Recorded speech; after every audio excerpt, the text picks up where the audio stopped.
અને હવે જોઈએ સમાચારો વિસ્તારપૂર્વક તો અમદાવાદના વસ્ત્રાલના ગેંગ વોરમાં પુષ્પા કનેક્શન સામે આવ્યું છે। આતંક મચાવનાર નબીરા પુષ્પાની ઇફેક્ટમાં અને આ ફિલ્મની અસર હેઠળ જ યુવકોએ મારામારી કરી। મારામારી કરનાર યુવકો લબરમૂછિયા છે। છેલ્લે પુષ્પા મૂવી જોઈ હતી અને ત્યારબાદ તેઓ અહીંયા તોડફોડ કરવા માટે આવ્યા હતા।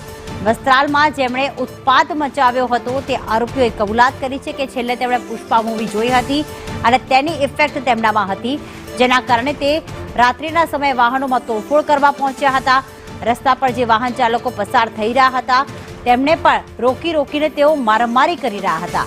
તમામ લબરમૂછિયા છે, એટલે કે લગભગ આ તમામની ઉંમર 15 થી 18 વર્ષની વચ્ચે છે અને ખાસ આરોપીઓએ કહ્યું છે કે અમે પુષ્પા મૂવી છેલ્લે જોઈ હતી અને ત્યારબાદ આ પ્રકારે ગેંગવોર કરવા, એટલે બધી આખી ગેંગ નીકળી હતી, લોકોને હેરાન કરી રહી હતી, વાહનોમાં તોડફોડ કરી રહી હતી।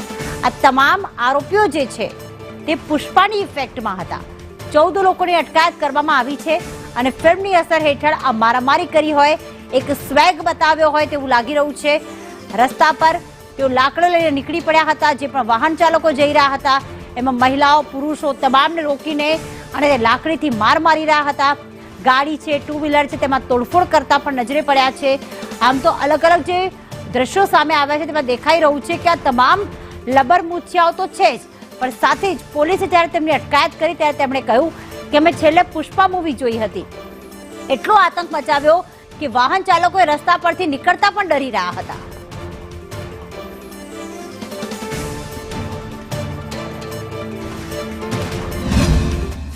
पंकज भी वस्त्रालना છે અને આ બી સંગ્રામ પણ રામોલના છે, એટલે આ લોકો એના સ્થાનિક છે।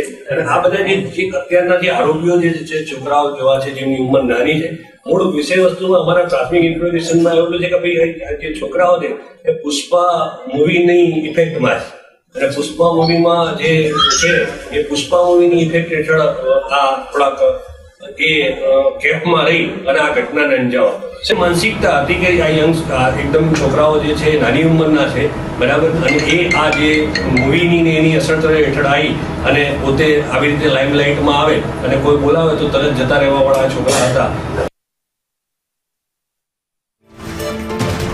તો ખાસ જે પ્રમાણે પોલીસ માહિતી આપી કે પુષ્પા મૂવીની અસર હેઠળ હતા, તો યંગ હતા, યંગ છે આ લોકો, લબરમૂછિયાઓ છે અને એમાં પુષ્પા મૂવી જોઈને તેની ઇફેક્ટ મગજ પર થઈ અને લોકોને હેરાન કરવા માટે નીકળી પડ્યા। આ રીતે ઉત્પાત મચાવ્યો હતો પણ લોકોમાં ગભરાટ ફેલાઈ ગઈ હતી। અસામાજિક તત્વોનો આતંક જ કહી શકાય, કારણ કે હજી તો કહેવાય ને કે ઉંમર આટલી મોટી નથી અને મૂવી જોયું અને ઉત્પાત મચાવવા, લોકોને હેરાન કરવા પહોંચી ગયા રસ્તા ઉપર અને છેલ્લે પુષ્પા મૂવી જોઈ હતી તેની અસરના ભાગરૂપે આ કર્યું હોય તેવી વિગતો સામે આવી છે। સાથે જ જે પ્રમાણે આ તમામ લબરમૂછિયાઓ છે, એટલે કે 15 થી 18 વર્ષની આમની ઉંમર છે, મૂવી જોયું અને નીકળી પડ્યા લાકડીઓ લઈને અને લોકોને હેરાન કરવામાં લાગી ગયા। જો કે બરાબર પોલીસે એમને પાઠ ભણાવ્યો છે। તે હવે આરોપીઓનું કાઢવામાં આવી રહ્યું છે, જેને લઈને 14 જેટલા જે આરોપીઓ છે તેને લઈને પોલીસ તે અહીંયા આવી પહોંચી છે અને હવે આરોપીઓનું જે રિકન્સ્ટ્રક્શન છે તે કરવામાં આવશે। ઉલ્લેખનીય છે કે ગઈકાલે જે આ ઘટના સર્જાઈ, આતંક મચાવવામાં આવ્યો હતો, આ તમામને લઈને ખાસ કરીને 2 જૂથ વચ્ચે જે માથાકૂટ હતી તેને લઈને આખી આ જે મામલો છે તે વધુ ઉગ્ર બન્યો હતો। પંકજ ભાવસાર અને સંગ્રામની વચ્ચે આજે બોલાચાલી હતી, માથાકૂટ હતી, જે બબાલ હતી અને બબાલ પાણીપુરીની લારી રાખવા બાબતે ચાલી રહી હતી અને તેનો શિકાર છે તે સ્થાનિકો બન્યા હતા, લોકો તેનો ભોગ બન્યા હતા। લોકોને ડરાવવામાં આવ્યા, લોકોને ધમકાવવામાં આવ્યા। લોકો છે કે જેમાં 3 જેટલા લોકોને અને જે એક બાળકને ઈજાઓ પર પહોંચી હતી। ત્યારે આજે આખી સમગ્ર ઘટનાને લઈને પોલીસ દ્વારા 14 જેટલા આરોપીઓની ધરપકડ કરી લેવામાં આવી છે। પંકજ ભાવસારની ગેંગ અને સંગ્રામની ગેંગની વચ્ચે આ માથાકૂટ થઈ હતી ત્યારે જોઈ શકાય છે દ્રશ્યોમાં કે પોલીસ દ્વારા હાલ આરોપીઓનું સરઘસ છે તે કાઢવામાં આવી રહ્યું છે। ઘટના સ્થળે હાથ જોડી રહ્યા છે આરોપીઓ, પોતાની જે ભૂલ કરી હતી, જે ગઈકાલે રાત્રે આ જ ગુંડાઓ હતા, આ જ અસામાજિક તત્વો હતા કે જેમણે આતંક મચાવ્યો હતો, તલવારો લઈને આ લોકો નીકળી પડ્યા હતા, પરંતુ અત્યારના આ દ્રશ્યો જુઓ કે પોલીસ દ્વારા આમની અટકાયત કરી લેવામાં આવી છે। 14 જેટલા આરોપીઓની, અન્ય 4 આરોપીઓની શોધખોળ હજુ પણ ચાલુ છે, 4 આરોપીઓ ફરાર છે। તેને પણ પકડવામાં આવે તેવી સ્થાનિકો દ્વારા માંગ કરવામાં આવી રહી છે. જે ખાસ કરીને આ બે જે ગેંગ હતી તેની વચ્ચેની છે, બે જૂથની વચ્ચેની આ જે માથાકૂટ હતી તેમાં સ્થાનિકો ભોગ બની ગયા હતા. અને અત્યારે પણ જોઈ શકાય છે કે જ્યારે અત્યારે હાલ 14 જેટલા આરોપીઓને જેની અટકાયત પોલીસે કરી છે તેને જોવા માટે પણ લોકો અહીંયા એકત્રિત થતા જોવા મળી રહ્યા છે. અને અત્યારે આ જ આરોપીઓ છે કે જે હાથ જોડીને પ્રજાની માફી માંગી રહ્યા છે. જે ગઈકાલે તેમને ગઈકાલે જે આખું જે બબાલ કરી લોકોને ડરાવી દીધા હતા, હુમલા કરવામાં આવ્યા, તલવારો લઈને હુમલા કરવામાં આવ્યા હતા. અને હવે આ જ આરોપીઓને હાથ જોડી અને માફી મંગાવડાવી છે પોલીસ દ્વારા. મહત્વનું છે કે પોલીસ દ્વારા ગણતરીના જે કલાકોમાં જ આરોપીઓની અટકાયત છે તે કરી લેવામાં આવી હતી. અને હવે પોલીસ દ્વારા આ આરોપીઓનું રિકન્સ્ટ્રક્શન કરવામાં આવ્યું, સરઘસ કાઢવામાં આવ્યું અને જે લોકોની સામે આરોપીઓને લઈ જવામાં આવ્યા અને આખી ઘટનાનું રિકન્સ્ટ્રક્શન પણ કરાયું. બિલકુલ, લોકો ઘણા ગભરાઈ ગયા હતા રાતના સમયે, કારણ કે અચાનક લાકડીઓ અને તલવાર લઈને આ આરોપીઓ આવી જાય અને એટલો ઉત્પાત મચાવે કે રસ્તા પર ચાલતા વાહન ચાલકો, કારણ કે ગઈકાલે હોળીનો પર્વ હતો, લોકો મોડે સુધી ખરીદી કરવા પણ રસ્તાઓ પર નીકળતા હોય છે અને લોકો ગભરાઈ ગયા હતા. જો કે એક બાળકને 2-3 લોકોને ઈજાઓ પણ પહોંચી છે, પણ હવે પોલીસ એમને કાયદાનો પાઠ ભણાવી રહી છે. સૌથી મોટી વાત એ આ લબર મૂછિયાઓની ગેંગ પણ છે, કારણ કે 2 ગેંગ હતી, જે પંકજ ભાવસાર અને સમ્રાટ ભાવસાર. તમે 17-18 વર્ષની ઉંમરમાં ગેંગ બનાવી દો છો, કાયદાનો કોઈ ડર રહ્યો નથી.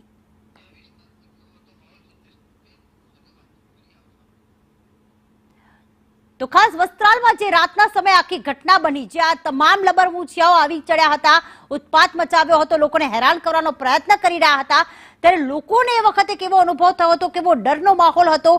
સંદેશ ન્યૂઝે ત્યાંના રહીશો સાથે વાત કરી, તેમણે શું કહ્યું એ સાંભળીએ.